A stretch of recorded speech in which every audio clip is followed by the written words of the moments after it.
Je ne vous laisserai pas orphelin, je viendrai à vous. En ce jour-là, vous connaîtrez que je suis en vous. Le Saint-Esprit vous enseignera toutes choses. Il vous conduira. Vous avez un seul maître, le Christ. Ainsi, Jésus a posé lui-même les bases de cette relation personnelle qui se réalisa plus tard par l'envoi du Saint-Esprit et qui constitue le fait chrétien ramené à sa plus simple expression.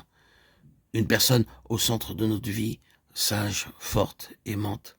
Un gouvernement personnel, sûr, responsable, unissant sous un même sceptre en nous les intérêts de Dieu et les nôtres.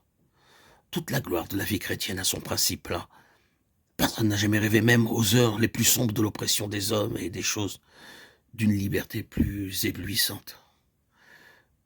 Mais personne non plus ne saurait inventer une dépendance aussi complète, aussi absolue, aussi exclusive, aussi personnelle.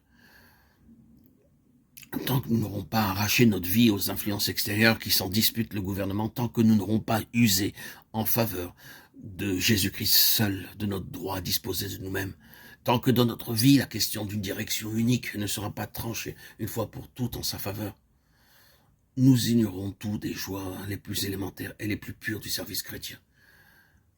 Le Dieu qui a pu en une même personne unir la gloire de sa divinité avec l'humiliation de notre humanité est seul capable de faire ce prodige, mettre en nous la liberté dans les chaînes, les siennes, et donner à notre suggestion une dignité royale. Il n'y met qu'une condition, le retrait de toutes les concessions que nous avons pu faire à des autorités extérieures, et la volonté arrêtée de ne souffrir aucun autre maître que Jésus-Christ. C'est la croix qui nous attend sur ce chemin. Des expériences douloureuses autant qu'inattendues nous apprendront quelle est la vraie nature de cette liberté. Notre enthousiasme sera bien des blessures avant de devenir sérénité. Après nous être victorieusement défaits de toutes les influences du dehors, nous découvrirons un jour que l'autorité qui faisait à Jésus-Christ la concurrence la plus redoutable s'est réfugiée dans le donjon de notre propre cœur et qu'il faut une mort véritable pour que disparaisse de notre vie le dernier rival de notre maître. Mais Dieu est fidèle. Cette œuvre ne dépend pas de nous. Si notre cœur est droit, elle lui a coûté trop cher pour qu'il la laisse inachevée.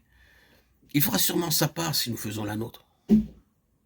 Mais il faut bien le dire, jamais dans ce domaine particulier, il n'a été aussi nécessaire qu'aujourd'hui de souligner l'importance de notre part.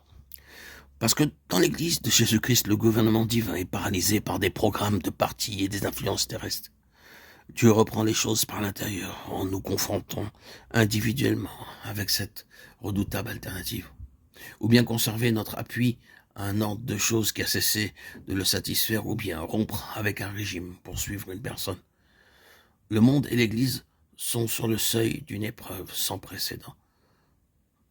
On n'en sortira victorieux que celui qui pourra, à toutes les formes de l'adversité, opposer l'attitude ferme et tranquille dont son maître lui donna l'exemple à la dernière heure de la tentation. La réponse de Jésus à Satan, qui représente la volonté de Dieu dans ce qu'elle a d'exclusive et d'absolu. Tu le serviras lui seul. Matthieu 4,10. Alors le diable le laissa, et voici, des anges vinrent auprès de Jésus et le servaient.